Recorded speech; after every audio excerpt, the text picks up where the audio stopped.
One of the cruelest things about shame, low self-esteem, and depression is that they can twist every new experience into more of the same. Shame, low self-esteem, and depression. That's why it can be really hard to move on from low self-esteem. Hey everyone, welcome here. I'm Maika. I'm a psychologist, and I'd like to start out by differentiating shame from guilt. This is important because shame is the emotion that goes along with low self-esteem, and guilt is similar, but it doesn't obstruct or take away from our self-esteem. Shame is the emotion we feel when we feel fundamentally defective, not enough, and unlovable. Shame targets our whole self. Guilt, on the other hand, is the emotion we feel when we've done something that we're not particularly proud of or satisfied with. Guilt, however, targets a specific situation and or behavior, not our whole self. And that's a crucial difference and what makes shame so destructive and guilt helpful. We usually think of these emotions like this. Something negative happens, we feel guilt, we rectify the situation, move on, life is good. And that's what it's like when your sense of identity doesn't rest on being fundamentally flawed. If you see yourself as fundamentally defective and broken, it's different. It goes like this. Something happens, and it can be anything, negative, neutral, or positive. And your overwhelming sense of shame twists this new event into further confirmation of your defectiveness. John Bradshaw, the author of Healing the Shame That Binds You, calls this a shame collage in your memory that formed in your past and has now found a way of adding every new experience to the inner shame collage.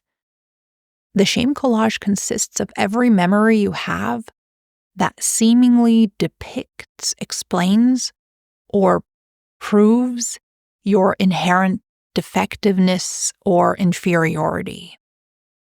This way, your shame collage ruins everything for you. It doesn't allow you to create a new sense of identity and perspective on yourself because it influences the way that you make sense of new experiences.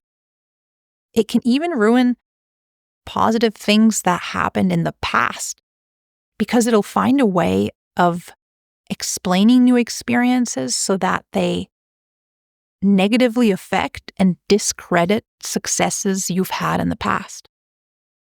Here are some examples. Annie's husband has an affair.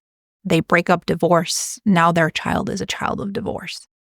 Annie's shame collage says, "Here's another way you failed and messed up. Let's add this to the collage. This is another great proof of your defectiveness. Now you've even failed the most important person in your life, your child." Someone without a shame collage would probably also grieve the divorce, but not see it as a confirmation of their inherent, fundamental, overarching defectiveness. Their collage of memories is more nuanced and differentiated.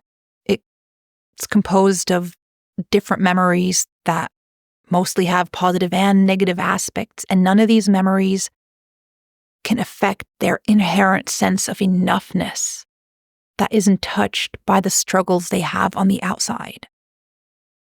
Example 2. Robert got a job at a great firm. He's been working towards this for years. And after a couple of months, he disagrees with a colleague during a meeting in front of the whole team. That evening, he really regrets that he shared his honest thoughts and thinks, "I should have just kept my thoughts to myself. Why did I say anything? Now they all know that I'm a fraud." What did Robert's shame collage do here? Firstly, it made him feel like he got the job out of luck or coincidence, like he somehow faked his way in. Secondly, when something very natural and human happened, a disagreement in a meeting, the shame collage said, "Here's another thing we can add as proof of your defectiveness to your shame collage. This was not okay. It's not okay to disagree, and especially not in a meeting in front of everyone. You've done exactly what I always tell you not to do. You've opened up, you shared your thoughts, you let others see you, and now everyone knows you're an imposter and you'll probably get fired soon. If Robert didn't have a shame collage, he would have been able to add the success of getting the job to a collage of life working out for me, not as proof of his enoughness, it doesn't need proof, but as an expression of it. And when something common and natural occurs like a disagreement, he wouldn't have responded to it as something to be ashamed of. He would have thought, we'll need to keep strategizing to find the best solution. Our disagreement about facts doesn't say anything about my inherent worth, competence, or how much we like each other. And thirdly, the disagreement wouldn't have been able to ruin his success of getting the job in the first place. All those thoughts about being an imposter and getting fired soon. He would have thought, I invested a lot of effort into this and now it's paying off. I'm here, making my authentic contributions. And disagreeing sometimes is part of that. On the whole, it's going very well. Example 3. Martin is in a depressive episode and going to therapy. But he's afraid of really opening up and participating. Every time he comes into contact with his inner world and feelings, it increases his awareness of his pain. So his shame collage makes him afraid that it could get even worse if he keeps doing that and opening up to therapy. So he doesn't really participate. He says but and no to everything his therapist says. When he's in group therapy, he's present physically but not emotionally. When they do exercises, he participates for a bit, but then his shame collage makes him jump out of the exercise and say, this isn't working for me. In brackets, another one of those thousands of things that hasn't worked out for me in my life. Martin's shame collage is successfully turning even the thing that he's trying to do to deconstruct it into something that can be added to it. It's turning every therapy exercise into a new little scrap that can be added to the shame collage. It's turning therapy into a shameful experience and further proof of failure, things not working out, and effectiveness. If he keeps working on this with his therapist and they identify what's going on here, he can find his way over time. He can learn a new way of making sense of life and inner collaging that is healthy. Last example, Cathrin is frustrated because she hasn't settled down yet. She'd like to start a family, live in a place for longer, be part of a friend group. In the past, she's always had to move every year or two. Her shame collage is pretty quiet whenever she moves to a new place. It gives her the sense that I can start over here. No one knows me. I haven't disappointed anyone yet. But then her shame collage starts adding events, experiences that she makes in this new place to the collage. These are minor instances. Forgetting to add a colleague to the list of recipients on an email, not knowing what to say in a conversation with a friend, having to cancel a date because she had strong cramps from her period. And after a while, she feels sure that the new people she met in this new place are disappointed in her, that she's failed potential partners and friends again.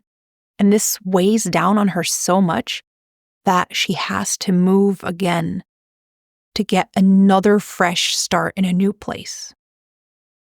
Again, you can see how the shame collage dominates Cathrin's life, how it turns every experience into a shaming experience. The things that she feels ashamed of are completely natural and human. They're not even things to feel guilty about, but her shame collage claims them and turns them into part of her story of defectiveness. If you've got an inner shame collage, yourself has rejected yourself and your humanness. You've learned to respond to almost everything that happens in your inner and outer world with shame. You've learned not to trust yourself. You may feel empty, alone, isolated, alienated from yourself. You may feel paralyzed, stuck, frozen in major areas of your life. The good news is you're not fundamentally defective. Like most people, you may have things you want to work on, but this is about acquiring skills. It's not shameful not to know something that you haven't learned yet. What's equally important, though, is to deconstruct your shame collage. Start living from a new hypothesis or assumption, and that is, on a fundamental level, I'm enough. I've got what it takes. I'm lovable. Start intentionally feeding this approach to life and yourself. Notice whenever you feel inclined to feed the shame collage and stop buying into these interpretations. If you'd like to reflect more on what you can do to deconstruct your shame collage, check out the videos in my self-esteem playlist. I wish you all the best. Till next time, take care. And remember, it may feel true to you that you're defective, but this is your shame collage speaking. If you learn to stop believing it, to stop feeding it, and if you deconstruct it and construct and learn a new way of connecting and explaining the collage of your memories and a new way of adding new memories, you'll start feeling differently too.